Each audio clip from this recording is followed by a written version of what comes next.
Friends आज का जो वीडियो है 67th बीपीएससी पीटी एग्जाम और सीडीपीओ पीटी एग्जाम के लिए बहुत ही इंपॉर्टेंट वीडियो है। देखिए फ्रेंड्स, इस वीडियो में हम लोग बिहार के संपूर्ण राज्य व्यवस्था को एक ही वीडियो में कवर करेंगे। हमारा यह मास्टर वीडियो है फ्रेंड्स, और आप जानते हैं कि बिहार राज्य व्यवस्था से निश्चित रूप से आपके एग्जाम में प्रश्न पूछे जाएंगे। इससे पहले हम लोगों ने बिहार के संपूर्ण इतिहास को और बिहार के संपूर्ण भूगोल को कवर कर लिया था। अगर आपने नहीं देखा है तो फ्रेंड्स उन वीडियोस को देख लीजिएगा, लिंक आपको आज की इस वीडियो के डिस्क्रिप्शन बॉक्स में मिल जाएगा। चैनल पर अगर आप पहली बार आए हैं तो चैनल को सब्सक्राइब करके बेल आइकन को दबा लीजिएगा, ताकि जब भी इसी तरह का कोई भी इंपॉर्टेंट वीडियो अपलोड किया जाए तो उसका नोटिफिकेशन सबसे पहले आपके पास पहुंच जाए। तो चलिए फ्रेंड्स, बिना देरी किए हुए आज का सेशन स्टार्ट करते हैं। फ्रेंड्स प्लीज वीडियो को लाइक और शेयर जरूर कर दीजिएगा। तो फ्रेंड्स, जैसे कि मैंने आपको बताया कि इस वीडियो में हम लोग बिहार की राज्य व्यवस्था से संबंधित संपूर्ण प्रश्नों को एक ही वीडियो में हम कवर करेंगे। यहाँ पर आप देख सकते हैं फ्रेंड्स बिहार की राज्य व्यवस्था। तो चलिए आज का सेशन स्टार्ट करते हैं। फ्रेंड्स सबसे पहले आप वीडियो को लाइक कर दीजिए। देखिए आज का पहला प्रश्न है कि राज्य सरकार का प्रधान कौन होता है। जो भी मैं आपको एक्सप्लेनेशन दूंगा उसको आप ध्यानपूर्वक सुनेंगे। फ्रेंड्स अगर आपने बिहार के संपूर्ण इतिहास और भूगोल को नहीं देखा है तो देख लीजिएगा, लिंक आपको डिस्क्रिप्शन बॉक्स में मिल जाएगा। देखिए फ्रेंड्स, राज्यपाल राज्य प्रशासन का वैधानिक प्रधान होता है। वह दोहरी भूमिका निभाता है, पहला राज्य के प्रमुख के रूप में और दूसरा केंद्र सरकार के प्रतिनिधि के रूप में। देखिए फ्रेंड्स, अनुच्छेद 153 के अनुसार, ध्यान रखेंगे, अनुच्छेद 153 के अनुसार प्रत्येक राज्य का एक राज्यपाल होता है, परंतु 7वें संविधान संशोधन अधिनियम 1956 के अनुसार, इसको भी ध्यान रखेंगे, 7वें संविधान संशोधन अधिनियम 1956 के अनुसार एक ही व्यक्ति दो या अधिक राज्यों का राज्यपाल नियुक्त किया जा सकता है। और फ्रेंड्स अनुच्छेद 155, ये भी ध्यान रखेंगे, अनुच्छेद 155 के अनुसार राज्यपाल की नियुक्ति राष्ट्रपति द्वारा होती है। तो राइट आंसर इसका ऑप्शन नंबर ए हो जाएगा, राज्यपाल। नेक्स्ट क्वेश्चन करेंगे फ्रेंड्स, दूसरा प्रश्न हमारा कि बिहार को उड़ीसा सहित बंगाल से अलग करने के बाद बिहार उड़ीसा संयुक्त प्रांत का पहला लेफ्टिनेंट गवर्नर कौन बना था। अब फ्रेंड्स ध्यान दीजिएगा। देखिए फ्रेंड्स, 22 मार्च 1912 को बिहार बंगाल से अलग हुआ था और बिहार में उड़ीसा सम्मिलित था। और फ्रेंड्स देखिए, बिहार और उड़ीसा को संयुक्त प्रांत का दर्जा जो है ये दिया गया था 1 अप्रैल 1912 को। बिहार उड़ीसा संयुक्त प्रांत का शासन चलाने के लिए औपनिवेशिक अंग्रेजी सरकार द्वारा लेफ्टिनेंट गवर्नर का पद सृजित किया गया था। और पहला जो लेफ्टिनेंट गवर्नर था ये सर चार्ल्स स्टुअर्ट बेली था। तो यहाँ पर आप देखिएगा सर चार्ल्स स्टुअर्ट बेली, यानी कि option number A right answer हो जाएगा। उसके बाद देखिएगा 29 दिसंबर 1920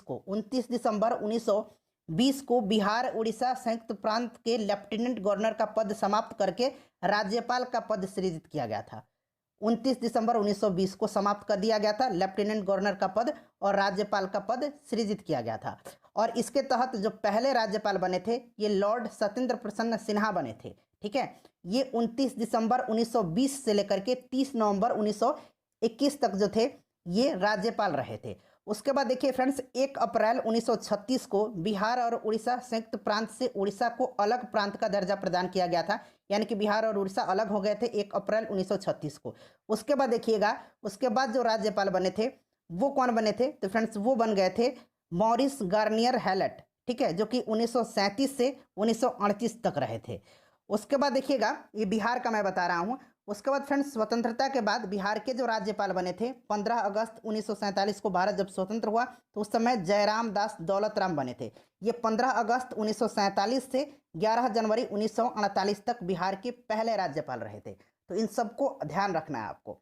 चलिए नेक्स्ट क्वेश्चन कर लेते हैं। अगला क्वेश्चन है फ्रेंड्स कि राज्य सरकार की इकाइयाँ हैं, राज्य सरकार की जो इकाइयाँ हैं ये आपसे पूछा जा रहा है। तो बहुत ही आसान है, आसानी से फ्रेंड्स आप इसका आंसर दे पाएंगे।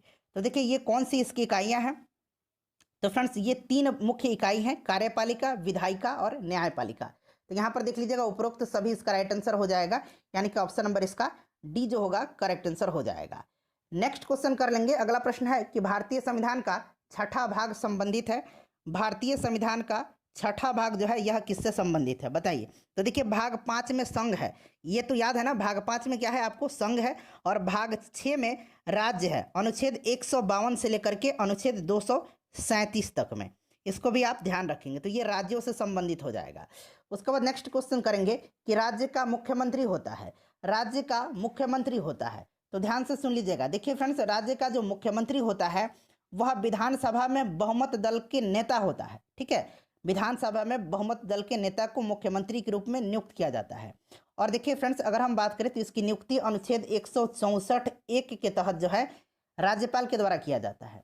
क्लियर। मुख्यमंत्री से मंत्रणा करने पर राज्यपाल अन्य मंत्रियों को नियुक्त करता है एवं उनके विभागों का बंटवारा भी करता है। मुख्यमंत्री एवं उसके मंत्रिपरिषद के सभी सदस्यों को गोपनीयता का शपथ जो है कौन दिलाता है? तो फ्रेंड्स यह राज्यपाल ही दिलाता है, इसको भी आप ध्यान रखेंगे, ठीक है। चलिए, तो राइट आंसर इसका क्या हो जाएगा? करेक्ट आंसर इसका हो जाएगा आपका, बताइए इसमें से करेक्ट आंसर इसका क्या हो जाएगा? तो सही उत्तर फ्रेंड्स इसका ऑप्शन नंबर डी हो जाएगा, ठीक है। देख लीजिएगा, राज्य का प्रधान, सरकार का प्रधान, राज्यपाल का प्रमुख परामर्शदाता और विधानसभा का नेता, तो उपरोक्त सभी हो जाएगा। उसके बाद देखिएगा कि बिहार का विधानमंडल बनता है, तो देखिए बिहार का जो विधानमंडल है फ्रेंड्स, यह राज्यपाल, विधानसभा और विधान परिषद से मिलकर के बनता है। तो सही उत्तर इसका हो जाएगा आपका, उपरोक्त तीनों सम्मिलित हैं। उसके बाद नेक्स्ट क्वेश्चन है हमारा कि बिहार विधान परिषद का प्रारंभिक नाम क्या था? देखिए फ्रेंड्स ध्यान दीजिए, बिहार विधान परिषद का प्रारंभिक नाम जो था वो था लेफ्टिनेंट गवर्नर की परिषद, यानी कि ऑप्शन नंबर ए इसका राइट आंसर हो जाएगा। 1 अप्रैल 1912 को बिहार उड़ीसा को जब संयुक्त प्रांत का दर्जा दिया गया था, तो बिहार उड़ीसा संयुक्त प्रांत की राज्य व्यवस्था संचालन के लिए लेफ्टिनेंट गवर्नर की परिषद की आवश्यकता उस समय महसूस हुई और बिहार उड़ीसा लेफ्टिनेंट गवर्नर की परिषद का विधिवत गठन जनवरी 1913 में किया गया था, ठीक है। उसके बाद ध्यान देंगे, आगे भी सुन लीजिएगा, पूरी डिटेल में सुन लीजिए। बिहार उड़ीसा लेफ्टिनेंट गवर्नर की परिषद का गठन इंडियन काउंसिल एक्ट 1861 तथा 1909 और गवर्नर ऑफ इंडिया एक्ट 1912 के तहत की गई थी। क्लियर है, ध्यान रखेंगे। उसके बाद देखिए 1921 में फिर क्या हुआ, बिहार उड़ीसा लेफ्टिनेंट गवर्नर की परिषद का नाम बदल करके बिहार उड़ीसा विधान परिषद किया गया। और आपको पता है कि 1936 में 1 अप्रैल 1936 को बिहार और उड़ीसा फिर अलग हो गए और तब इसका नाम आ गया फिर से बिहार विधान परिषद। इतना समझ में आ गया ना। अब देखिए राजीव रंजन प्रसाद जो थे ये बिहार विधान परिषद के पहले सभापति बने थे, जो 23 जुलाई 1937 से कार्य करने लगे और 1938 से, ये इंपॉर्टेंट पॉइंट है, इसको ध्यान रखेंगे। देखिए 1938 में बिहार विधान परिषद नए भवन में हस्तांतरित कर दी गई, 1938 में। क्लियर है। तो देखिए बिहार विधान परिषद का प्रारंभिक नाम था लेफ्टिनेंट गवर्नर की परिषद, ठीक है, और इसका विधिवत गठन जनवरी 1913 में किया गया था और इसके पहले सभापति सर वाल्टन मोड़े थे। और फ्रेंड्स जब बिहार अलग हुआ उड़ीसा से, तो उस समय बिहार विधान परिषद के कौन सभापति बने थे? तो ये राजीव रंजन प्रसाद बने थे, ठीक है। चलिए आगे बढ़ते हैं, नेक्स्ट क्वेश्चन करेंगे कि बिहार उड़ीसा विधान परिषद के पहले सभापति। अब देखिए बिहार उड़ीसा लगा हुआ है, बिहार विधान परिषद पूछा जाता तब हो जाता आपका राजीव रंजन प्रसाद, यहाँ बिहार उड़ीसा विधान परिषद यानी कि वाल्टन मोड़े, अभी मैंने आपको बताया।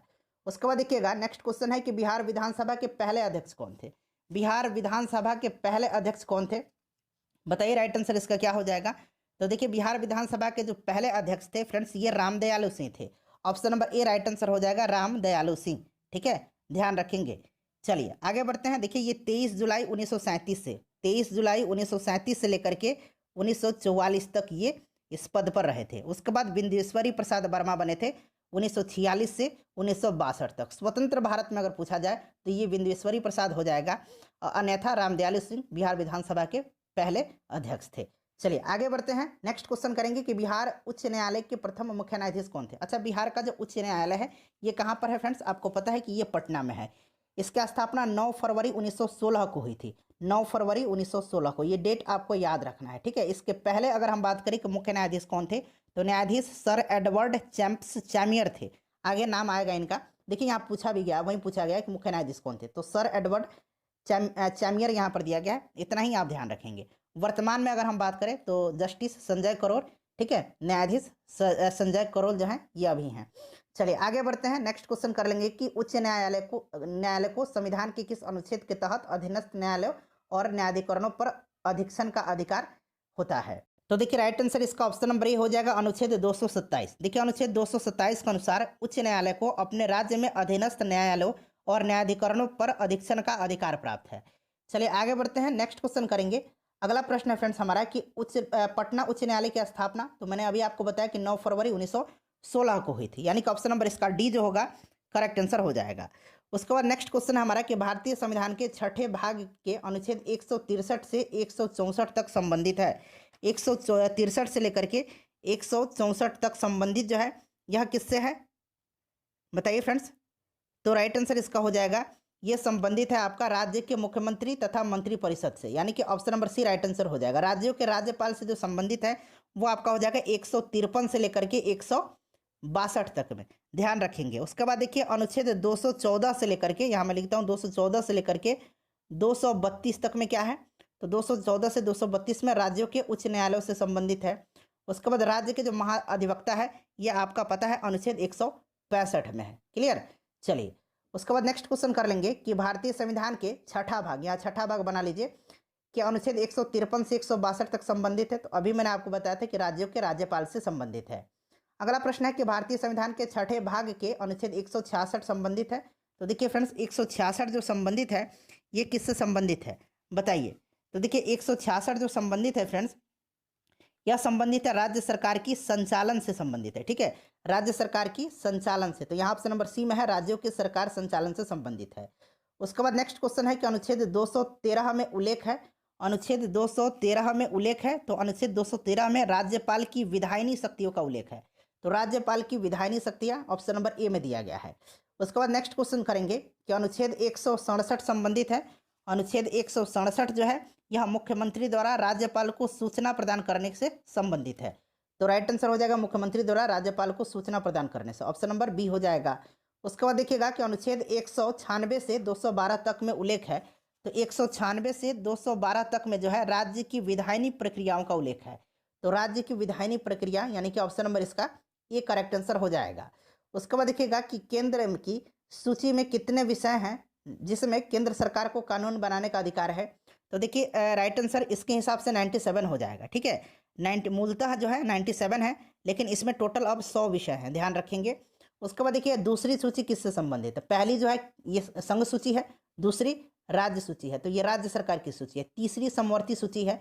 देखिए यहाँ पर शब्द आ गया कि तीसरी सूची समवर्ती विषयों से संबंधित है जिस पर कानून बनाने का अधिकार है। तो फ्रेंड्स इस पर कानून बनाने का अधिकार किसको है समवर्ती सूची में। तो करेक्ट आंसर इसका हो जाएगा ऑप्शन नंबर सी, संसद और विधानमंडल दोनों को। उसके बाद नेक्स्ट क्वेश्चन करेंगे कि बिहार के 38 जिलों में कुल कितने विधानसभा निर्वाचन क्षेत्र है। तो टोटल 243 है। कितना है 243 है। विधान परिषद पूछा जाए तो विधान परिषद 75 है। क्लियर, ध्यान रखेंगे, इंपॉर्टेंट क्वेश्चन है। ठीक है फ्रेंड्स, ये आपको ध्यान रखना है। चलिए अब आगे बढ़ जाते हैं। नेक्स्ट क्वेश्चन करेंगे कि किसके अनुशंसा पर राष्ट्रपति राज्य में राष्ट्रपति शासन लागू करते हैं। तो ये करते हैं किसके अनुशंसा पर, तो राज्यपाल के। किसके अनुशंसा पर, तो ये राज्यपाल के करते हैं। ठीक है, तो राइट आंसर इसका क्या हो जाएगा, राइट आंसर इसका राज्यपाल हो जाएगा। और राज्यों में राष्ट्रपति शासन किस अनुच्छेद में है, तो ये ध्यान रखेंगे किस अनुच्छेद में है, अनुच्छेद 356 में है। ठीक है, चलिए 352 में राष्ट्रीय आपातकाल है, 356 में राज्यों में राष्ट्रपति शासन है और 360 में वित्तीय आपातकाल है। उसके बाद देखिएगा कि राज्य के राज्यपाल संविधान के किस अनुच्छेद के तहत राज्य में राष्ट्रपति के प्रतिनिधि के रूप में राज्य का संचालन करते हैं। बताइए फ्रेंड्स इसका करेक्ट आंसर क्या हो जाएगा, बहुत ही इंपॉर्टेंट क्वेश्चन है। तो देखिए इसका जो करेक्ट आंसर हो जाएगा फ्रेंड्स वो आपका हो जाएगा अनुच्छेद 356। ठीक है, अनुच्छेद 356। उसके बाद देखिएगा कि स्वतंत्रता के पश्चात बिहार के राज्यपाल बने थे। स्वतंत्रता के पश्चात मैंने आपको बताया था कि ये जयराम दास दौलत राम बने थे। ऑप्शन नंबर सी जो होगा इसका राइट आंसर हो जाएगा। ठीक है, option number C correct answer हो जाएगा। उसके बाद देखिएगा फ्रेंड्स हिस्ट्री वाला और ज्योग्राफी वाला देख लीजिएगा। राज्य के राज्यपाल, देखिए प्रश्न इस तरह से पूछ लिया जाएगा कि बिहार के राज्यपाल, यहाँ राज्य ना हटा करके बिहार शब्द जोड़ दिया जाएगा, इसलिए मैंने बिहार से संबंधित जितने भी प्रश्न बन सकते हैं उनको मैंने कवर करवा रहा हूँ आपको एक ही वीडियो में। देखिए राज्य के राज्यपाल संविधान के किस अनुच्छेद के तहत मुख्यमंत्री एवं मंत्रियों की नियुक्ति करते हैं, बताइए। तो फ्रेंड्स देखिए इसका जो राइट आंसर हो जाएगा वो आपका अनुच्छेद 164(1) हो जाएगा। अनुच्छेद 164(1) यानी कि करेक्ट आंसर इसका ऑप्शन नंबर ए हो जाएगा। उसके बाद नेक्स्ट क्वेश्चन देख लीजिएगा कि उच्च न्यायालय को संविधान की किस अनुच्छेद के तहत अधीनस्थ न्यायालयों और न्यायाधिकरणों पर अधीक्षण का अधिकार होता है। ये क्वेश्चन अब थोड़ा सा देखिए इसमें आप थोड़ा सा फ्रेंड्स सुधार कर लेंगे। देखिए ये जो है फ्रेंड्स ये किस में है, तो देखिए ये अभी हम लोगों ने इसको करा था कि अधीक्षण का अधिकार जो है यह अनुच्छेद 227 में है। किस अनुच्छेद में है, अनुच्छेद 227 के अनुसार उच्च न्यायालय जो है वह जो है राज्य के अधीनस्थ न्यायालयों और न्यायाधिकरणों पर अधीक्षण का अधिकार उसको प्राप्त है। तो ये आपका ऑप्शन नंबर ए हो जाएगा, 227 जब बना लीजिएगा तब। उसके बाद नेक्स्ट क्वेश्चन देखिएगा कि राज्य का राज्यपाल संविधान के किस अनुच्छेद के तहत महाधिवक्ता को नियुक्त करता है। देखिए महाधिवक्ता जो होता है फ्रेंड्स भारतीय संविधान के अनुच्छेद 165 के अनुसार राज्यपाल ऐसे किसी भी व्यक्ति को जो उच्च न्यायालय के न्यायाधीश होने की योग्यता रखता है उसे राज्य का महाधिवक्ता नियुक्त करता है। और महाधिवक्ता जो है यह बिहार राज्य का ही नहीं बल्कि किसी भी राज्य का उच्चतम विधि अधिकारी होता है। महाधिवक्ता राज्यपाल के प्रसाद पर्यंत जो है अपना पद धारण करता है। तो ध्यान रखेंगे राइट आंसर इसका 165 हो जाएगा। उसके बाद देखिएगा कि राज्य की विधानसभा में कितनी संख्या से अधिक सदस्य नहीं हो सकते हैं। तो फ्रेंड्स ये कितनी संख्या से अधिक सदस्य नहीं हो सकते हैं विधानसभा में पूछा गया। तो विधानसभा में जो है 500 से अधिक तथा 60 से कम सदस्य नहीं हो सकते हैं। ठीक है, किसी भी राज्य की विधानसभा में 500 से अधिक, और अधिक यहाँ पर पूछा गया इसीलिए 500 होगा, और 60 से कम सदस्य नहीं हो सकते। हालांकि कुछ एक्सेप्शन है। चलिए उसके बाद देखिएगा कि बिहार उड़ीसा संयुक्त प्रांत अस्तित्व में कब आया था। तो ये अस्तित्व में आए थे 1 अप्रैल 1912 को। तो यहाँ पर देख लीजिएगा, यहाँ 1 अप्रैल 1912 बना लीजिएगा, 1911 लिखा गया है। उसके बाद नेक्स्ट क्वेश्चन देख लीजिएगा कि संविधान में राज्य के नीति निर्देशक तत्वों को शामिल करने का उद्देश्य क्या है। तो देखिए इसका उद्देश्य जो है सामाजिक आर्थिक लोकतंत्र की स्थापना करना है। Option number C right answer हो जाएगा। उसके बाद देखिएगा 73वें संविधान संशोधन जो हुआ था, 73वें संविधान संशोधन के बाद पंचायती राज अधिनियम सर्वप्रथम किस राज्य में लागू किया गया था। तो फ्रेंड्स ये सर्वप्रथम कर्नाटक में लागू किया गया था। ठीक है, कर्नाटक में लागू किया गया था। उसके बाद देखिएगा कि प्रत्येक विधेयक को कितनी बार वाचन के दौर से गुजरना पड़ता है। तो प्रत्येक विधेयक को 3 बार गुजरना पड़ता है। कितने बार? 3 बार। पहला जो होता है फ्रेंड्स वो प्रथम वाचन, इसे संसद में जो है किसी भी संसद के अगर बात करें तो मंत्री के द्वारा या किसी अन्य सदस्य के द्वारा पेश किया जाता है। और फ्रेंड्स बिल जो है यह भारत के राजपत्र में प्रकाशित होता है। तो बिल का परिचय और राजपत्र में इसका प्रकाशन, ये पहला वाचन कहलाता है। और दूसरा वाचन जो है इसमें देखिए 3 चरण है। एक सामान्य चर्चा का चरण है, दूसरा इसमें एक कमेटी स्टेज बनाया जाता है, और तीसरा होता है विचार चरण। तो ये आपका प्रथम वाचन मैंने बता दिया, दूसरा वाचन भी बता दिया, और तीसरा वाचन जो है फ्रेंड्स इसमें क्या होता है, बहस होता है और बिल की स्वीकृति और अस्वीकृति होती है। तो ये 3 बार जो है ये वाचन के दौर से गुजरता है। उसके बाद देखिएगा कि किस संविधान संशोधन द्वारा वन तथा वन प्राणी को समवर्ती सूची में शामिल किया गया। तो फ्रेंड्स ये था 42वां संविधान संशोधन जो कि 1976 में हुआ था। ध्यान रखेंगे इसको। ठीक है, चलिए उसके बाद अगला क्वेश्चन है कि मूल अधिकारों पर आवश्यक प्रतिबंध लगाने का अधिकार किसको है।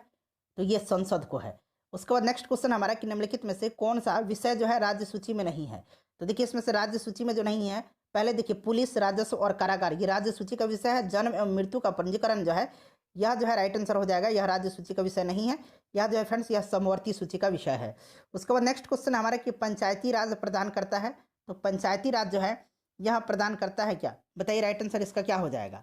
तो देखिए पंचायती राज जो है यह प्रदान करता है स्थानीय स्तर पर लोकतांत्रिक प्रशासन। Option number C right answer हो जाएगा। पंचायती राज के बारे में और भी हम लोग अगला जो हमारा जो प्रश्न आने वाला है उसमें हम लोग डिटेल में कवर करेंगे। ठीक है, चलिए किस अनुसूची के तहत राज्य विधायिका के सदस्य शपथ लेते हैं। तो देखिए शपथ जो लेते हैं ना, यह किस में लेते हैं, तो ये तीसरी अनुसूची में। अच्छा दूसरी अनुसूची में क्या है, तो दूसरी अनुसूची में राष्ट्रपति, उपराष्ट्रपति, लोकसभा के अध्यक्ष, नियंत्रक, महालेखा परीक्षक और भी जो अधिकारी हैं उनके इसमें वेतन है। चौथी अनुसूची में क्या है, तो चौथी अनुसूची में विभिन्न राज्यों और संघ शासित प्रदेशों के राज्यसभा में सदस्यों की संख्या है। तो ये सब भी ध्यान रखेंगे। उसके बाद देखिएगा कि राज्य की कार्यपालिका शक्ति निहित रहती है। तो फ्रेंड्स ये मैंने आपको करा दिया था ऑलरेडी, ये राज्यपाल में। ठीक है, option number A right answer हो जाएगा। राज्य सरकार का कार्य आवंटित किए जाते हैं। तो देखिए राज्य सरकार के जो कार्य है ना, ये मंत्रियों को आवंटित किया जाता है। संबंधित जो मंत्री हैं उस विभाग के, उनको आवंटित किया जाता है, और विभाग के मंत्री अपने विभाग के सचिव के माध्यम से उसे क्रियान्वित करती है। तो राइट आंसर इसका देखिएगा ऑप्शन नंबर ए हो जाएगा, विभागीय मंत्री को। उसके बाद देखिएगा कि राज्य प्रशासन का मुख्य केंद्रीय प्रशासनिक निकाय कौन सा है। राज्य प्रशासन का अगर हम बात करें तो मुख्य केंद्रीय प्रशासनिक निकाय कौन सा है, बताइए राइट आंसर इसका क्या हो जाएगा। इंपॉर्टेंट है फ्रेंड्स, बताइए इसका करेक्ट आंसर क्या हो जाएगा। तो देखिए इसका जो करेक्ट आंसर हो जाएगा, जो प्रशासनिक केंद्रीय प्रशासनिक निकाय है वो आपका हो जाएगा इसमें से सचिवालय। क्या हो जाएगा इसमें, सचिवालय हो जाएगा। तो राइट आंसर इसका ऑप्शन नंबर ए हो जाएगा, सचिवालय। क्लियर, सचिवालय जो होता है ध्यान से सुन लीजिएगा, सचिवालय राज्य प्रशासन का मुख्य केंद्रीय प्रशासनिक निकाय है। और फ्रेंड्स देखिए राज्य व्यवस्था तथा प्रशासनिक क्रियाओं से संबंधित सभी कार्यों का नीति निर्धारण, निर्देशन तथा क्रियान्वयन सचिवालय से ही होता है। मुख्य सचिव सचिवालय का प्रमुख होता है। ठीक है, ध्यान रखेंगे। अच्छा बिहार में सचिवालय की स्थापना कब हुई थी, बिहार में सचिवालय की स्थापना कब हुई थी। तो बिहार में सचिवालय की स्थापना जो है ये 1912 में की गई थी, 1912 में की गई थी। ध्यान रखेंगे। ठीक है, और बिहार का सचिवालय पटना में अवस्थित है।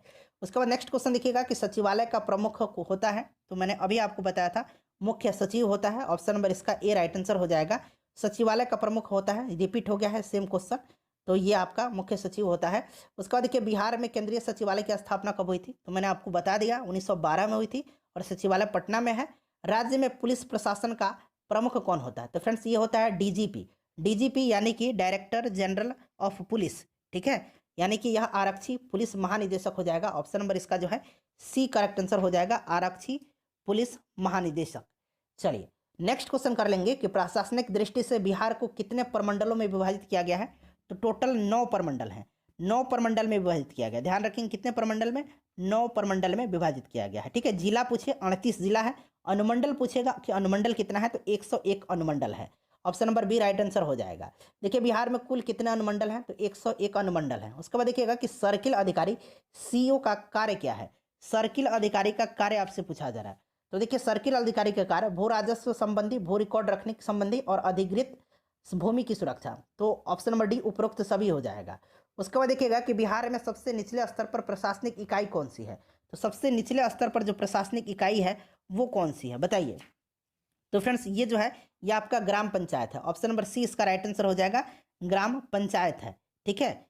चलिए उसके बाद देखिएगा कि बिहार में आधुनिक स्थानीय प्रशासन की व्यवस्था प्रारंभ हुई थी, बताइए। तो सही उत्तर इसका क्या हो जाएगा फ्रेंड्स? देखिए इसका जो करेक्ट आंसर हो जाएगा वो क्या हो जाएगा? बिहार में आधुनिक स्थानीय प्रशासन की व्यवस्था प्रारंभ हुई, तो ये हुई आपका नगर पालिका, ठीक है, ये नगर पालिका हो जाएगा। बिहार नगर पालिका अधिनियम कब लागू हुआ था? बिहार नगर पालिका अधिनियम कब लागू हुआ था? तो ध्यान दीजिएगा, देखिए बिहार नगर पालिका अधिनियम जो है ध्यान से सुनिएगा 1992 में पारित 74वें संविधान संशोधन के परिणाम स्वरूप बिहार सरकार ने नगर निगम, नगर परिषद और नगर पंचायत के लिए बिहार नगर पालिका अधिनियम लागू किया था। तो राइट आंसर इसका हो जाएगा 1992, यानी कि ऑप्शन नंबर इसका जो है सी जो होगा फ्रेंड्स करेक्ट आंसर हो जाएगा। उसके बाद नेक्स्ट क्वेश्चन कर लेंगे कि बिहार में कितने नगर निगम हैं? बिहार में कितने नगर निगम हैं? तो देखिए नगर निगम जब भी आप एग्जाम देने जाएंगे एक बार आप लोग चेक कर लेंगे, ठीक है, कि बिहार में कितने नगर निगम हैं, क्योंकि बार बार सरकार जो है नगर निगम की संख्या बढ़ाती चलती है। तो इसको मैं स्किप कर देता हूँ। देखिए अगला क्वेश्चन है कि वैसे मैंने बता दिया था हिस्ट्री वाले में और पॉलिटी वाले में भी बिहार। उसके बाद देखिए कितने जनसंख्या वाले नगर में नगर पालिका स्थापित किए जाते हैं? इसका आंसर मैं आप चाहता हूं कि आप कमेंट करके बताएं, आप इसका आंसर कमेंट करके बताइएगा। उसके बाद देखिए भारत में स्थानीय शासन का जनक किसे कहा जाता है? तो ये लॉर्ड रिपन को कहा जाता है, ठीक है, स्थानीय स्वशासन का जनक लॉर्ड रिपन को कहा जाता है। उसके बाद नेक्स्ट क्वेश्चन है हमारा कि स्थानीय शासन के कब नागरिकों की प्रतिनिधि सभा में बदल दिया गया था? बताइए राइट आंसर इसका क्या हो जाएगा? तो देखिए इसका जो करेक्ट आंसर हो जाएगा वो आपका हो जाएगा इसमें से ऑप्शन नंबर बी 1919 में, ठीक है, 1919 में इसको जो है बदल दिया गया था। चलिए उसके बाद नेक्स्ट क्वेश्चन कर लेंगे। अगला क्वेश्चन हमारा कि स्थानीय शासन को किस वर्ष राज्य का विषय बना दिया गया था? तो राज्य का विषय इसको बना दिया गया था 1935 में, ठीक है, 1935 में जो 1935 के भारत सरकार अधिनियम द्वारा स्थानीय शासन को राज्यों का विषय बना दिया गया था, ध्यान रखेंगे। उसके बाद देखिएगा कि राज्य प्रशासन का वैधानिक प्रधान कौन सा होता है? तो ये राज्यपाल होता है। उसके बाद देखिए राज्य का संपूर्ण प्रशासन किसने नाम से चलाया जाता है? तो जितना भी प्रशासनिक कार्य होता है सभी जो है ये राज्यपाल के नाम से होते हैं, यानी कि इसका ऑप्शन नंबर ये जो होगा राइट आंसर हो जाएगा, ठीक है। चलिए आगे बढ़ते हैं, नेक्स्ट क्वेश्चन कर लेंगे कि राज्य के मंत्रियों की नियुक्ति कौन करता है? तो मैंने बताया था कि मंत्रियों की नियुक्ति मुख्यमंत्री की सलाह पर राज्यपाल करेगा। बिहार में पंचायती राज व्यवस्था है, तो बिहार में पंचायती राज व्यवस्था कौन सी है? त्रिस्तरीय है। ऑप्शन नंबर इसका ए जो होगा राइट आंसर हो जाएगा, त्रिस्तरीय पंचायती राज व्यवस्था है। उसके बाद देखिए पंचायत समिति के एक सदस्य का चयन होता है, बताइए।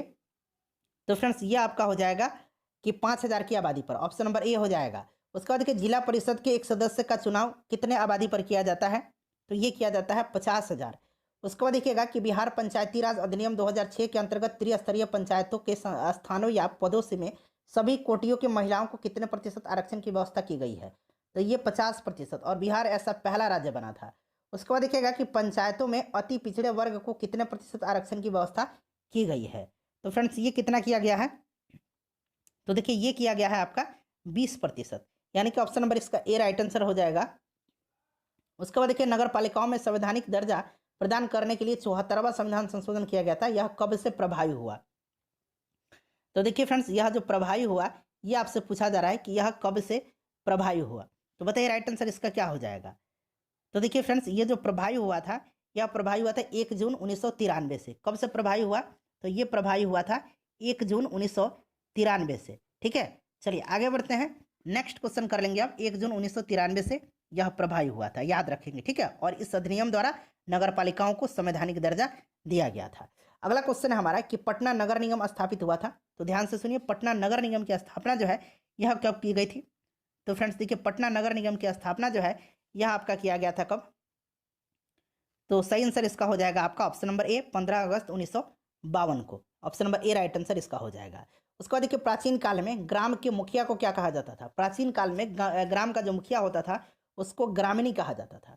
उसके बाद देखिए भारतीय ग्रामीण जीवन का पुनर्निर्माण ग्राम पंचायतों की पुनः स्थापना से ही संभव है। यह स्टेटमेंट किसका है? तो यह महात्मा गांधी जी का है। तो देखिए गांधी जी का ऑप्शन नंबर सी में दिया गया है।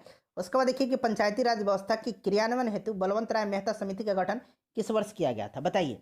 तो देखिए बलवंत राय मेहता समिति का गठन जो है यह कब किया गया था? तो देखिए भारत सरकार ने जनवरी 1957 में 1957 में बलवंत राय मेहता समिति की अध्यक्षता में एक समिति का गठन किया था और उसने रिपोर्ट जो है 1957 में इस समिति ने सरकार को सौंपी थी और इसी पंचायती राज की योजना प्रस्तुत इन्होंने की थी और इसी समिति ने जनतांत्रिक विकेंद्रीकरण का सिफारिश की जिसे पंचायती राज कहा गया। तो राइट आंसर इसका हो जाएगा 1957। उसके बाद देखिए राष्ट्रीय विकास परिषद ने बलवंत राय मेहता की सिफारिशों को कब स्वीकार कर लिया? तो फ्रेंड्स ये स्वीकार जो है ये कर लिया था कब? तो राष्ट्रीय विकास परिषद ने 12 जनवरी 1958 को प्रजातांत्रिक विकेंद्रीकरण के प्रस्ताव को स्वीकार करते हुए राज्यों को इसे क्रियान्वित करने को कहा था। तो सही उत्तर 12 जनवरी 1958 हो जाएगा, जो कि ऑप्शन नंबर यहाँ बी दिया गया है। उसके बाद नेक्स्ट क्वेश्चन देखेंगे कि भारत में पंचायती राज व्यवस्था का शुभारंभ कब हुआ था? तो फ्रेंड्स ये हुआ था 2 अक्टूबर 1959 को। किसके द्वारा? तो प्रधानमंत्री थे उस समय तत्कालीन पंडित जवाहरलाल नेहरू के द्वारा। कहाँ? तो राजस्थान नागौर जिले में। तो ये 2 अक्टूबर 1959 हो जाएगा। उसके बाद देखिए पंचायती राज व्यवस्था स्थापित करने हेतु संविधान में संशोधन किया गया था। तो संविधान में कौन सा संशोधन किया गया था? तो ये 73वां संशोधन किया गया था, यानी कि ऑप्शन नंबर इसका बी जो होगा राइट आंसर हो जाएगा। 73वां संशोधन किया गया था। ठीक है, चलो उसके बाद नेक्स्ट क्वेश्चन है कि पंचायती राज व्यवस्था हेतु किया गया संविधान में जो 73वां संशोधन था कब से देश में प्रभावी हुआ? तो ये देश में प्रभावी हुआ था 24 अप्रैल 1993 से। और देखिए इसी 24 अप्रैल के दिन जो है, ध्यान रखेंगे, इसी 24 अप्रैल के दिन जो है पंचायती राज दिवस मनाया जाता है। उसके बाद देखिएगा कि ग्राम सभा संबंधी संवैधानिक व्यवस्था संबंधी अनुच्छेद कौन सा है? ग्राम सभा संबंधी संवैधानिक व्यवस्था संबंधी जो आर्टिकल है वो आपका हो जाएगा ग्राम सभा 243 ए। 243 ए, ध्यान रखेंगे, राइट आंसर इसका 243 ए हो जाएगा, यानी कि ऑप्शन नंबर बी हो जाएगा। उसके बाद देखिए पंचायतों का गठन संबंधी जो है संविधान के किस अनुच्छेद में है? तो पंचायतों का जो गठन है वो अनुच्छेद 243 बी में है। ऑप्शन नंबर इसका बी राइट आंसर हो जाएगा। यहाँ 243 ए मैंने अभी बता दिया था, ग्राम सभा हो जाएगा। उसके बाद देखिएगा 243 सी जो है यह पंचायतों की संरचना से संबंधित है और 243 डी जो है यह स्थानों के आरक्षण से संबंधित है। उसके बाद देखिएगा कि पंचायतों की शक्तियाँ संबंधी अनुच्छेद, तो मैंने अभी बता दिया था, शक्ति संबंधी अनुच्छेद जो है यह किस में है बताइए? तो देखिए राइट आंसर इसका क्या हो जाएगा?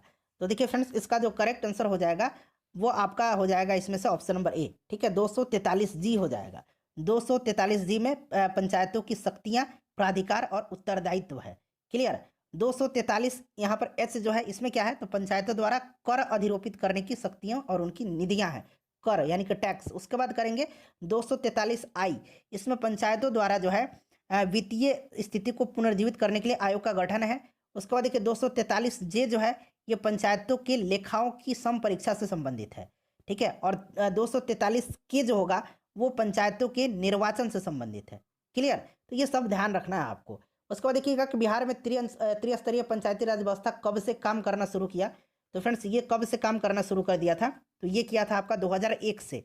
ठीक है, 2001 राइट आंसर हो जाएगा।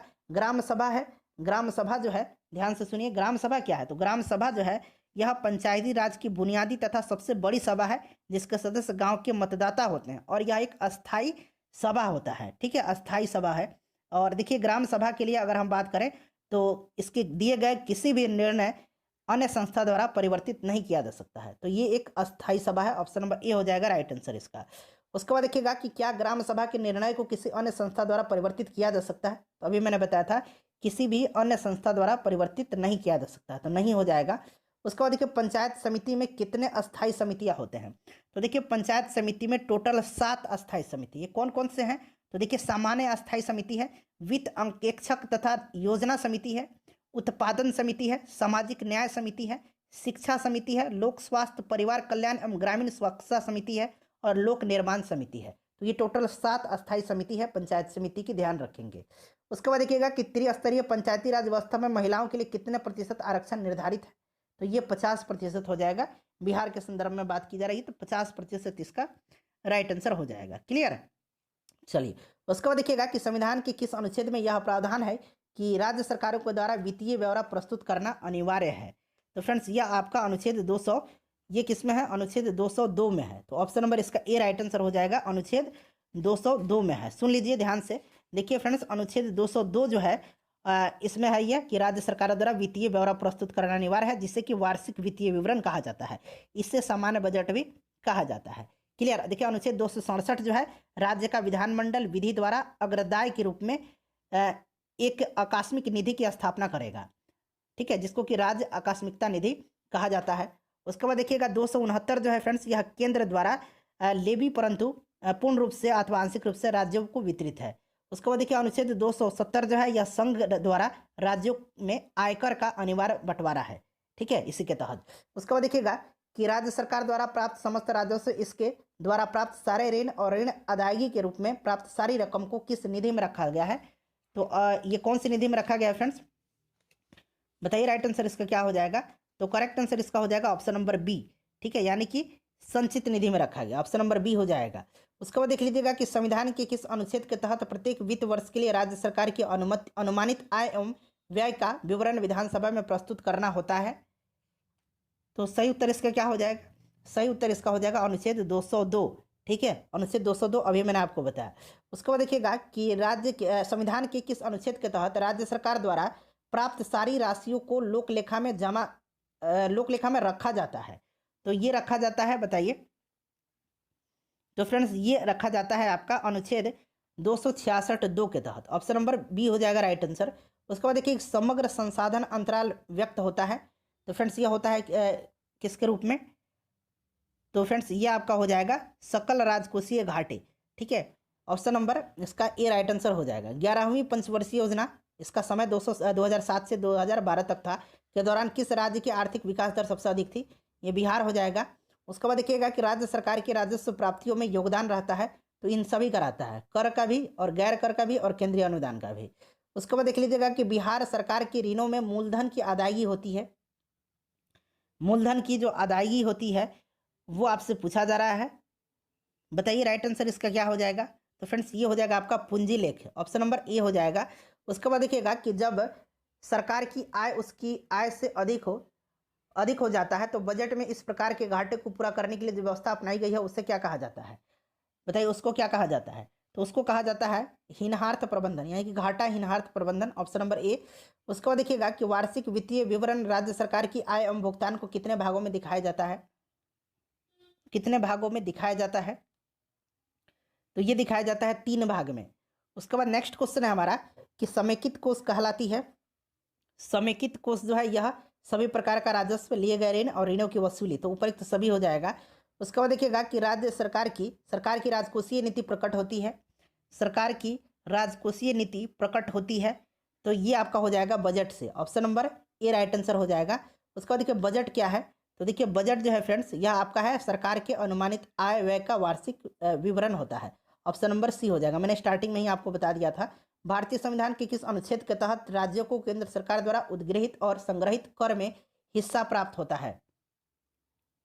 बताइए सही आंसर इसका क्या हो जाएगा? तो देखिए सही आंसर जो हो जाएगा इसका, ये आपका कौन सा हो जाएगा?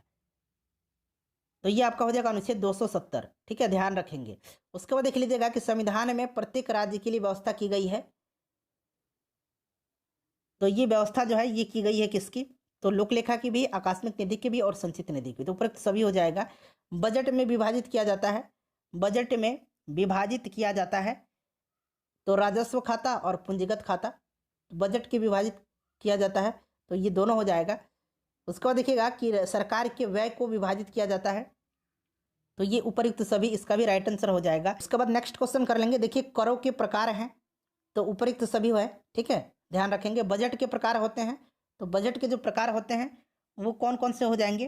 तो इसका भी हो जाएगा आधिक के बजट, संतुलित बजट और घाटे का बजट, उपयुक्त सभी। उसके बाद देखिएगा केंद्र से बिहार को मिलने वाले संसाधनों में शामिल किया जाता है, तो ये उपयुक्त सभी, इसका भी राइट आंसर हो जाएगा। चलिए उसके बाद अगला क्वेश्चन है हमारा कि बिहार राज्य का अपना कर प्राप्तियों में सर्वाधिक योगदान रहता है, तो ये योगदान रहता है बिक्री, व्यापार आदि पर कर का, तो ऑप्शन नंबर इसका बी हो जाएगा।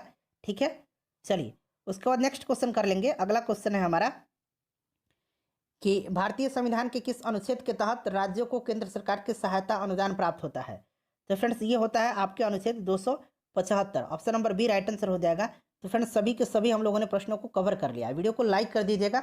हिस्ट्री और प्रश्न है कि भारत का महान न्यायवादी किसके द्वारा नियुक्त किया जाता है। तो संविधान के आर्टिकल 76 याद रखिएगा, अनुच्छेद 76 के अनुसार भारत सरकार को कानूनी मामलों में परामर्श देने के लिए राष्ट्रपति अटॉर्नी जनरल यानी कि महान्यायवादी की नियुक्ति करता है। महान्यायवादी भारत सरकार का प्रथम विधि अधिकारी है और राष्ट्रपति के प्रसाद पर्यंत अपना पद धारण करता है। तो सही आंसर इसका ऑप्शन नंबर बी हो जाएगा। नेक्स्ट क्वेश्चन देखिएगा कि कानूनी विषय पर राज्य सरकार को कौन परामर्श देता है। तो कानूनी विषय पर राज्य सरकार को परामर्श देने के लिए एडवोकेट जनरल, हिंदी में महाधिवक्ता कहा जाता है, इसकी नियुक्ति की जाती है। और इसकी नियुक्ति कौन करता है? राज्यपाल करता है। वह राज्यपाल के प्रसाद पर्यंत अपना पद धारण करता है। तो सही आंसर ऑप्शन नंबर बी हो जाएगा। 98 नंबर देखिए कि आज़ादी के बाद भाषा के आधार पर भारत के राज्यों का पुनर्गठन किस वर्ष में हुआ था। तो आज़ादी के बाद भारत में राज्य पुनर्गठन अधिनियम 1956 में पारित किया गया, जिसमें भाषा के आधार पर राज्यों के पुनर्गठन का प्रावधान किया गया था। और आप लोग थोड़ा कमेंट करके बता दीजिए कि भाषा के आधार पर गठित होने वाला भारत का पहला राज्य कौन सा है। नेक्स्ट क्वेश्चन देखिएगा कि लोकसभा का नेता कौन है। तो अनुच्छेद 75(1) ध्यान रखना है आपको। अनुच्छेद 75(1) के अनुसार राष्ट्रपति लोकसभा में बहुमत दल के नेता को प्रधानमंत्री पद पर नियुक्त करता है। अतः लोकसभा में बहुमत दल का नेता होने के साथ साथ प्रधानमंत्री को पूरी लोकसभा का नेता माना जाता है। करेक्ट आंसर ऑप्शन बी हो जाएगा। फ्रेंड्स इससे पहले हम लोगों ने आधुनिक भारत, मध्यकालीन भारत, उसके बाद साइंस हम लोगों ने सब्जेक्ट वाइज साइंस में फिजिक्स को अलग वीडियो में कवर किया है, केमिस्ट्री को अलग, बायो को अलग वीडियो में कवर किया है। और आज हमारा यह इंडियन पॉलिटी भी समाप्त हो जाएगा। तो हमारा केवल प्राचीन भारत रह जा रहा है और इकोनॉमिक्स का हम लोगों ने एक पार्ट कवर किया था और बाकी जो 2 पार्ट और बचे हैं उनको मैं शीघ्र ही अपलोड कर दूंगा। तो अगर आप लोगों ने इन सभी वीडियोज़ को नहीं देखा है तो देख लीजिएगा, लिंक डिस्क्रिप्शन में है। 100 नंबर प्रश्न है कि लोकसभा के लिए चुनाव में निर्वाचित होने के लिए किसी व्यक्ति के लिए न्यूनतम आयु सीमा है। तो आयु सीमा न्यूनतम है 25 वर्ष लोकसभा के लिए, और राज्यसभा की बात करें तो 30 वर्ष, दोनों को ध्यान रखिएगा। नेक्स्ट क्वेश्चन है कि लोकसभा का सदस्य चुने जाने के लिए किसी व्यक्ति को किस आयु से कम नहीं होना चाहिए। तो 25 वर्ष से कम नहीं होनी चाहिए और राज्यसभा के लिए 30 वर्ष से कम नहीं होनी चाहिए। नेक्स्ट क्वेश्चन देखिएगा कि संसद सदस्य बनने हेतु न्यूनतम उम्र क्या है। तो देखिए संसद यहाँ पूछा गया है, ना ही राज्यसभा पूछा गया है और ना ही लोकसभा ऐसे करके पूछा गया है। तो संसद मतलब न्यूनतम लोकसभा में 25 वर्ष है और राज्यसभा में 30 वर्ष है। तो ऑप्शन में देखिए यहाँ 25 वर्ष दिया हुआ है, ये संसद का सदस्य बनने की न्यूनतम आयु है।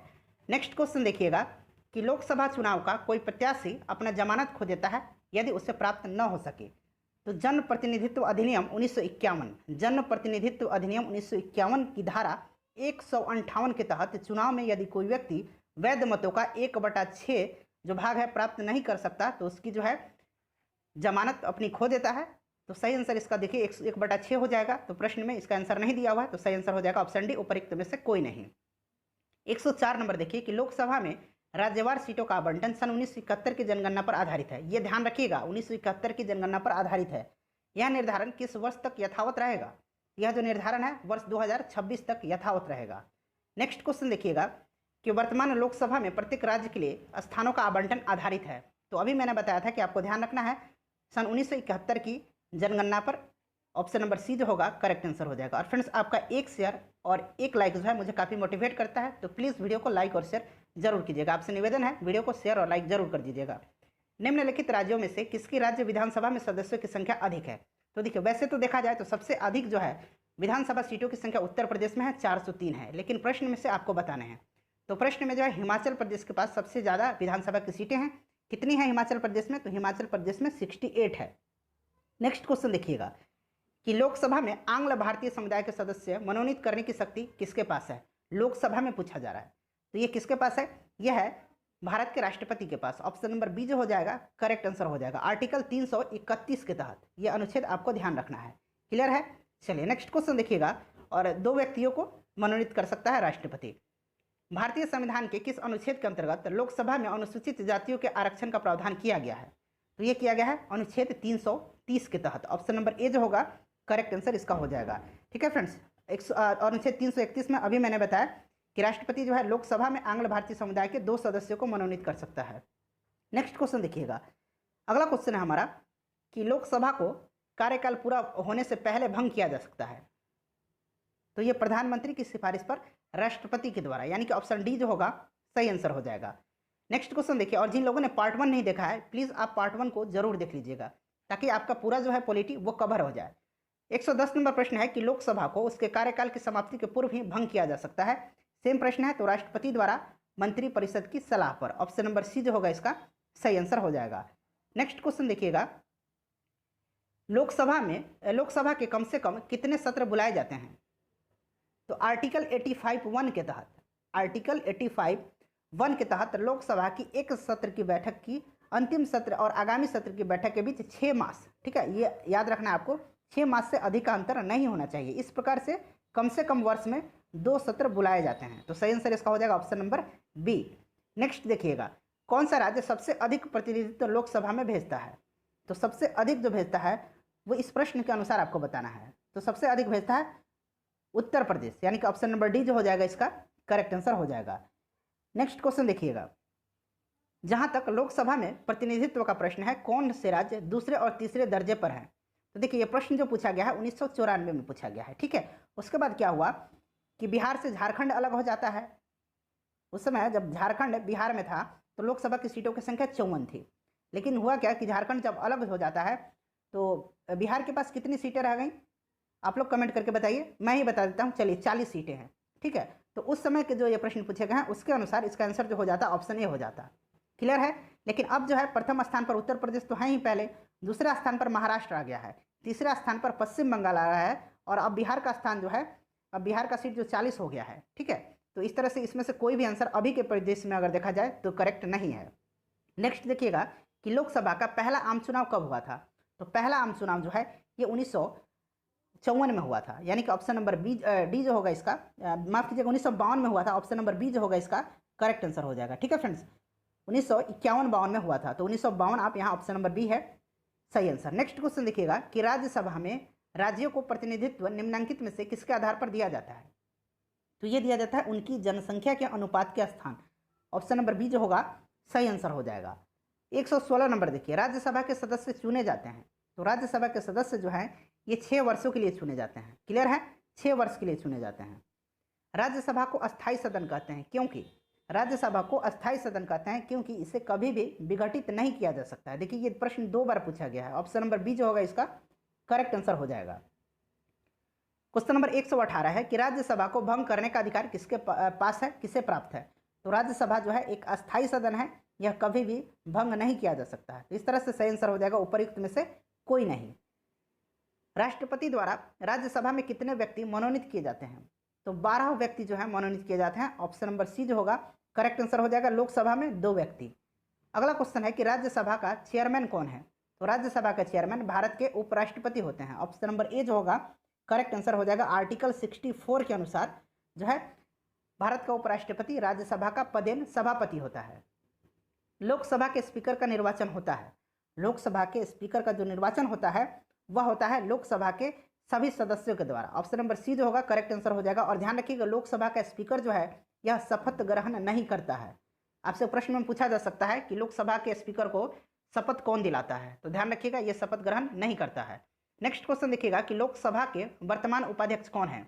तो इनमें से कोई नहीं, इसका करेक्ट आंसर हो जाएगा। अभी अगर उस समय की बात करें तो उस समय के जो प्रश्न पूछा गया 1999 में, उस समय लोकसभा के अध्यक्ष थे पीएम सईद, तो उस समय के अनुसार ये करेक्ट आंसर होता।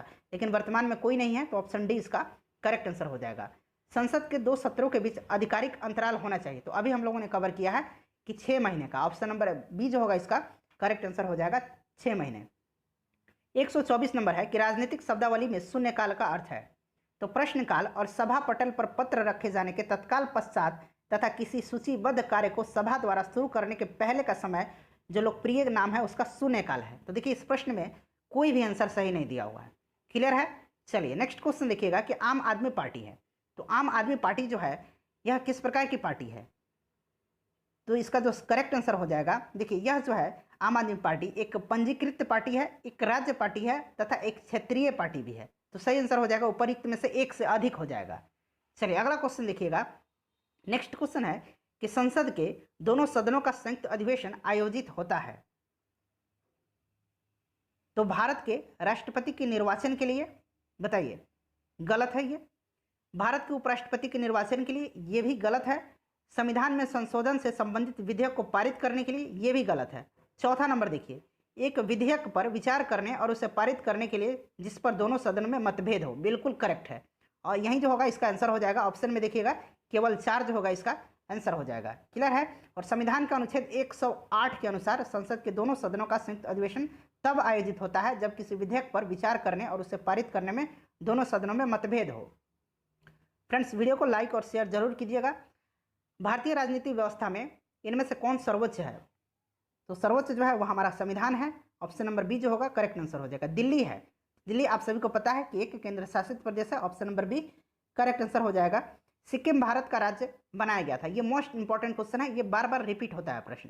तो देखिएगा, 35वें संविधान संशोधन 1974 के द्वारा, 35वें संविधान संशोधन 1974 के द्वारा, यहाँ मैं लिख देता हूँ 35वां संविधान संशोधन 1974 के द्वारा सिक्किम को भारत में सहयुक्त राज्य के रूप में शामिल किया गया था।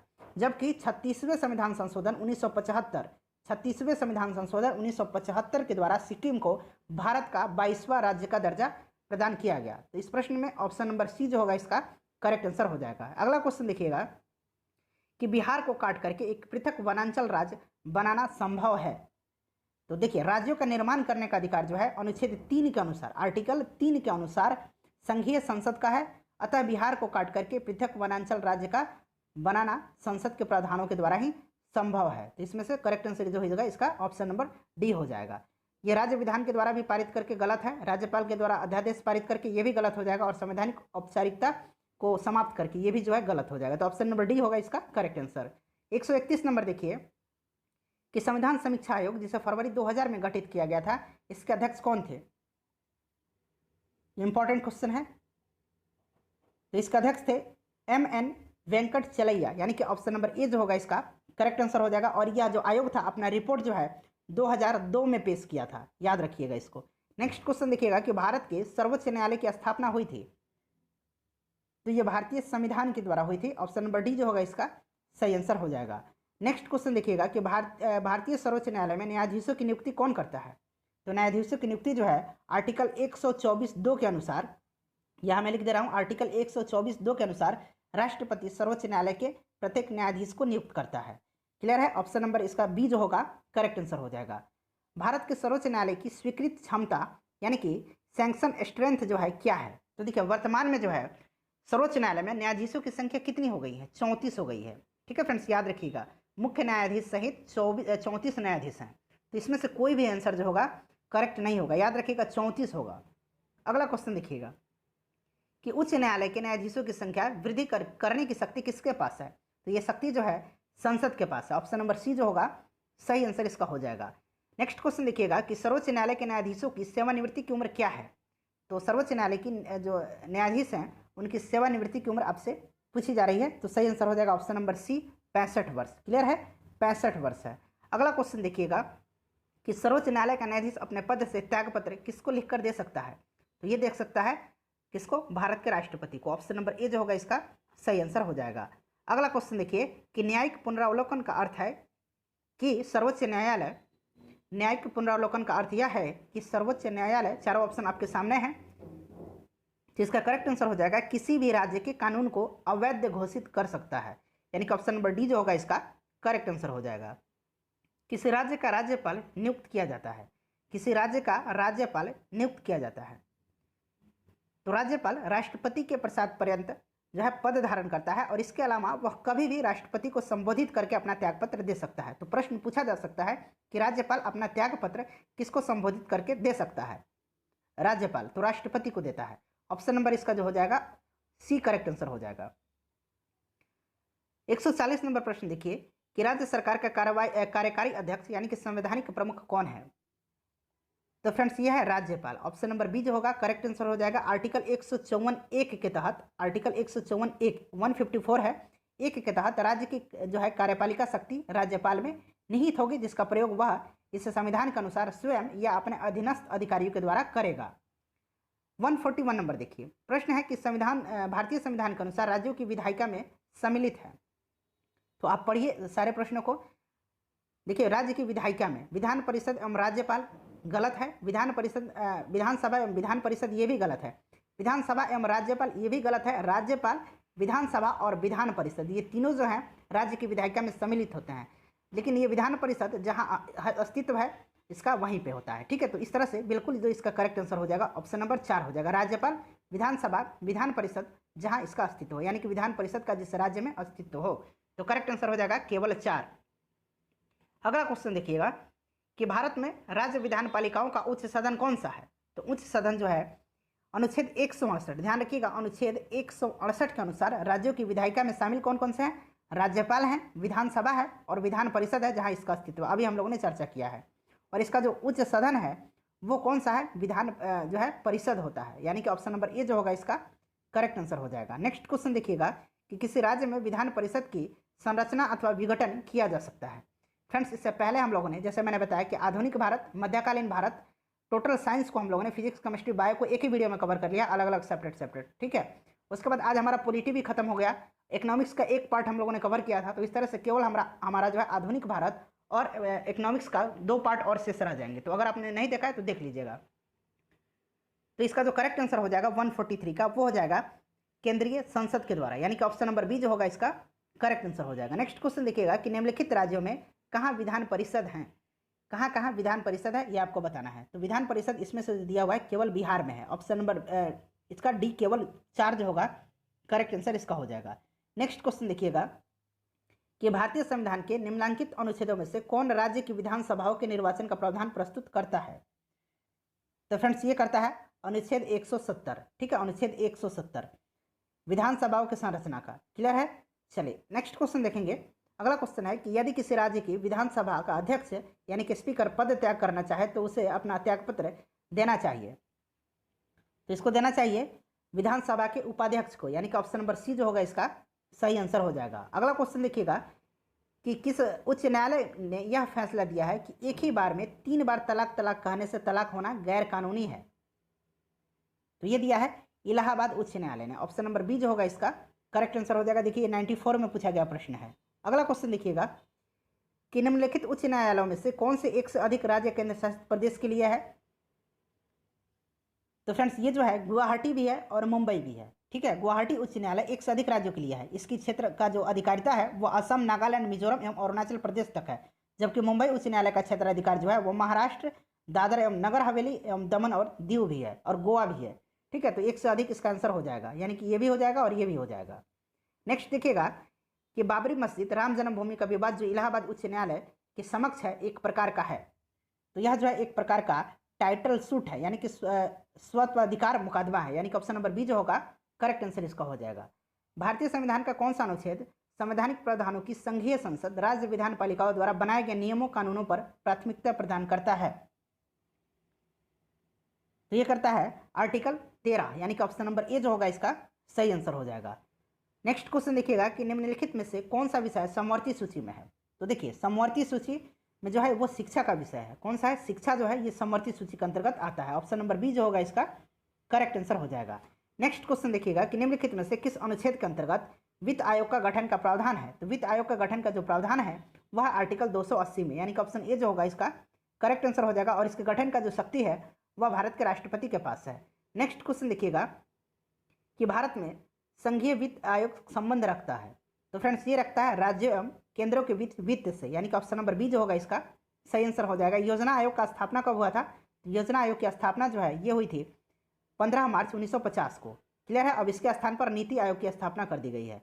अगला क्वेश्चन देखिए कि उस राजनीतिक दल का नाम बताइए जो मिलीजुली केंद्रीय सरकार का हिस्सा नहीं है लेकिन जिसका अध्यक्ष 13वीं लोकसभा का स्पीकर चुना गया है। तो 13वीं लोकसभा का स्पीकर जो है कौन चुना गया है? सही आंसर हो जाएगा इसका option number A, Telugu Desam party. Clear है?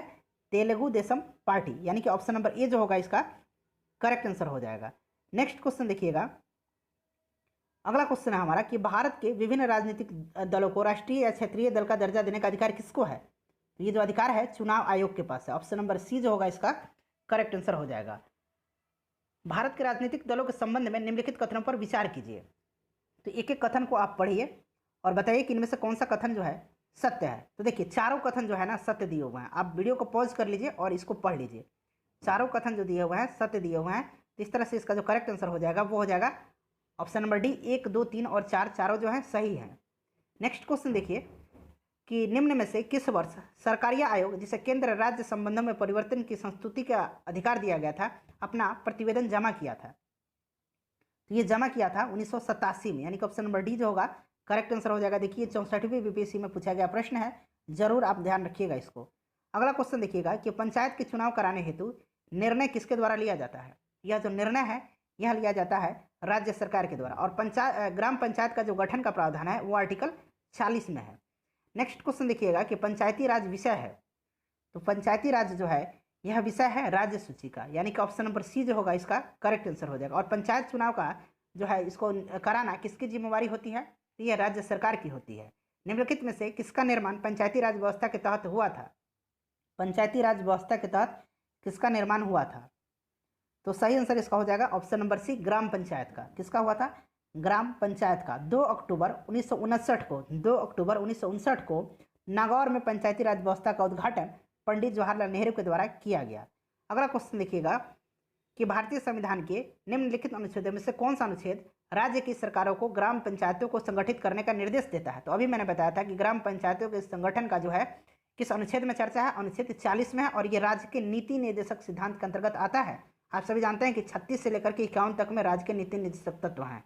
नेक्स्ट क्वेश्चन देखिएगा कि निम्नलिखित में से कौन सा अनुच्छेद पंचायत के गठन के लिए राज्य सरकार को निर्देश देता है? तो ये क्या हो जाएगा? ऑप्शन नंबर बी हो जाएगा। नेक्स्ट क्वेश्चन देखिएगा, नेक्स्ट क्वेश्चन है कि सरकार की पंचायती राज प्रणाली की प्रमुख विशेषता क्या है? तो ये जो विशेषता है आपसे पूछा जा रहा है, तो सभी जो है इसके करेक्ट आंसर हैं। ठीक है, सभी जो है बिल्कुल सही है। तो इस तरह से देखिएगा इसका जो सही आंसर हो जाएगा ऑप्शन डी हो जाएगा, इनमें से सभी सही हैं।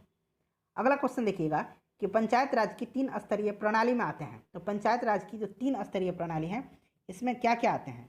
तो फ्रेंड्स आता है इसमें ग्राम पंचायत, क्षेत्र पंचायत समिति और जिला परिषद, यानी कि ऑप्शन नंबर डी जो होगा इसका सही आंसर हो जाएगा। पंचायती राज का प्रधान लक्ष्य है, पंचायती राज का जो प्रधान लक्ष्य है वो है ग्रामवासियों में शक्ति का विकेंद्रीकरण, यानी कि ऑप्शन नंबर सी इसका सही आंसर हो जाएगा। सफलतापूर्वक कार्य करने हेतु पंचायती राज को पूरे सहयोग की जरूरत होती है, तो स्थानीय जनता की जरूरत होती है, इनकी सहयोग की काफ़ी आवश्यकता होती है।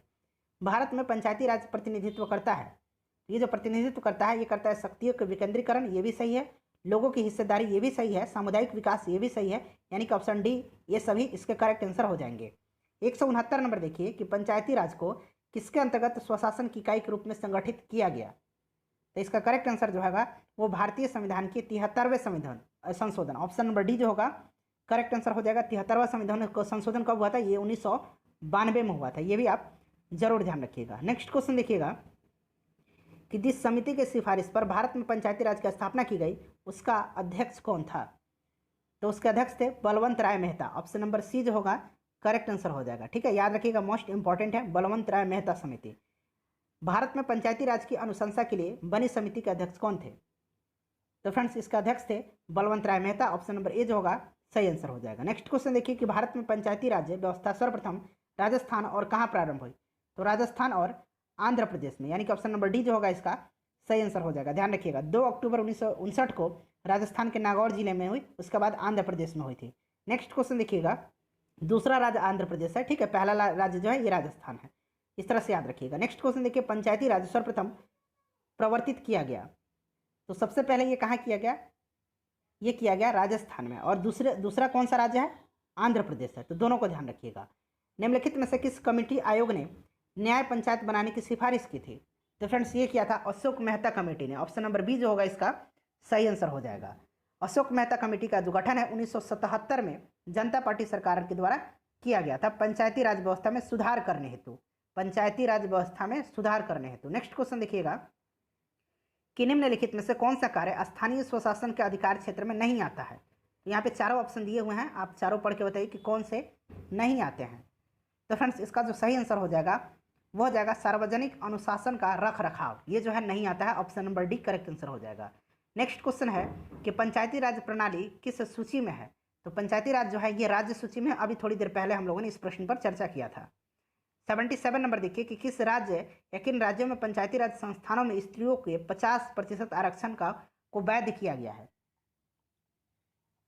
तो इसका जो करेक्ट आंसर हो जाएगा ये सभी राज्यों में, ठीक है, ऑप्शन नंबर डी जो होगा इसका करेक्ट आंसर हो जाएगा। नेक्स्ट क्वेश्चन देखिएगा, नेक्स्ट क्वेश्चन है 178 नंबर कि किन राज्यों की सरकारों ने 2010 तक स्थानीय निकायों में महिलाओं के आरक्षण 50% कर दिया है? तो फ्रेंड्स ये किसने कर दिया है? ये कर दिया है बिहार, मध्य प्रदेश, हिमाचल प्रदेश। ठीक है, ऑप्शन नंबर इसका बी जो हो जाएगा करेक्ट आंसर हो जाएगा। अगला क्वेश्चन देखिएगा, किस संवैधानिक संशोधन के द्वारा पंचायती राज संस्थानों को संवैधानिक स्तर प्राप्त हुआ था? तो ये हुआ था 73वां संविधान संशोधन 1992 के द्वारा। क्लियर है, याद रखिएगा। और किस अनुसूची में रखा गया है, कमेंट करके आप बता दीजिए किस अनुसूची में रखा गया है पंचायती राज को, यानी कि ग्राम पंचायत। संविधान का 73वां संशोधन संबंधित है, ये तो संबंधित है पंचायती राज प्रणाली से है। ऑप्शन नंबर डी इसका सही आंसर हो जाएगा। 181 नंबर है कि भारत में इनमें से कौन सा विषय पंचायती राज संस्थानों की शक्तियों के अंतर्गत नहीं आता है? तो इसमें से कौन सा जो नहीं आता है, तो इसका जो करेक्ट आंसर हो जाएगा न्यायिक पुनर्वीक्षण, यानी कि जुडिशियल रिव्यू, यानी कि ऑप्शन नंबर बी जो होगा इसका करेक्ट आंसर हो जाएगा। भारतीय संविधान में संशोधन के लिए विधेयक लाया जा सकता है, तो विधेयक लाया जा सकता है या तो लोकसभा में या फिर राज्यसभा में, कहीं भी लाया जा सकता है। ऑप्शन नंबर सी जो होगा सही आंसर इसका हो जाएगा। भारतीय संविधान के लिए प्रथम संशोधन विधेयक कब लाया गया था?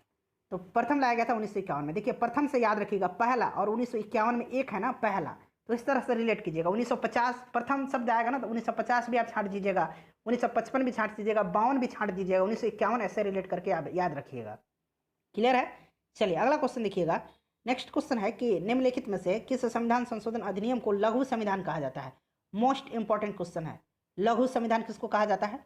ये कहा जाता है 42वां संविधान संशोधन को। क्लियर है, लघु संविधान कहा जाता है। नेक्स्ट क्वेश्चन देखिए, पिछड़ी जाति आयोग के प्रथम सभापति कौन थे? तो पिछड़ी जाति आयोग का जो गठन हुआ था वो हुआ था 1953 में। कब हुआ था? 1953 में, और इसके अध्यक्ष थे काका साहब कालेलकर। ऑप्शन नंबर बी जो होगा करेक्ट आंसर हो जाएगा, 1953 में इसका गठन हुआ था। नेक्स्ट क्वेश्चन देखिएगा कि राज्य लोक सेवा आयोग के अध्यक्ष किसके द्वारा नियुक्त किया जाता है? इंपॉर्टेंट क्वेश्चन है और आसान भी है। इसका आंसर आप लोग कमेंट करके बताइएगा कि राज्य लोक सेवा आयोग का जो अध्यक्ष है वह किसके द्वारा नियुक्त किया जाता है।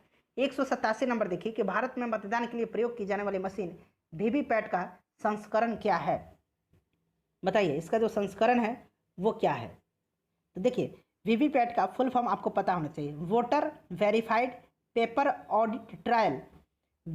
Voter verified paper audit trail. Clear है, सही आंसर इसका हो जाएगा option number C M3। Next question देखिएगा। नेक्स्ट क्वेश्चन है कि भारत के वरीयता के क्रम में निम्नलिखित में से कौन से पहले आता है? ये वरीयता का क्रम में आपको बताना है। तो फ्रेंड्स ये कौन आता है इसमें से? तो देखिए सही आंसर जो होगा इसका ऑप्शन नंबर ई हो जाएगा। क्लियर है, ऑप्शन नंबर ई जो हो जाएगा इसका। देखिए वरीयता के अनुसार केंद्र एवं राज्य सरकारों के विभिन्न पदाधिकारियों को रैंक एवं ऑर्डर से संबंधित है। इस संदर्भ में वर्तमान अधिसूचना 26 जुलाई 1979 जारी की गई है, जिसके अनुसार संघ लोकसभा का अध्यक्ष यानी कि यूपीएससी का चेयरमैन, मुख्य निर्वाचन आयुक्त तथा भारत के नियंत्रक एवं महालेखा परीक्षक की वरीयता क्रम एक समान है। ठीक है, यूपीएससी, मुख्य चुनाव आयुक्त और ये सीएजी है, इनका जो है समान है। तो इनमें से जो कोई नहीं या एक से अधिक आप कह सकते हैं, ऑप्शन ई करेक्ट आंसर हो जाएगा। तो फ्रेंड्स टोटल हम लोगों ने 38वीं बीपीएससी से लेकर के 65वीं बीपीएससी तक में जितने भी पॉलिटी के प्रश्न पूछे गए थे उन सबको हम लोगों ने कवर कर लिया है। आई होप कि वीडियो पसंद आई हो। तो फ्रेंड बाकी सब्जेक्ट का भी वीडियो आप लोग देख लीजिएगा। जल्द ही हम लोग ये सीरीज जो है समाप्त करेंगे और प्रैक्टिस सेट स्टार्ट करेंगे। मिलते हैं नेक्स्ट वीडियो में। Thanks for watching.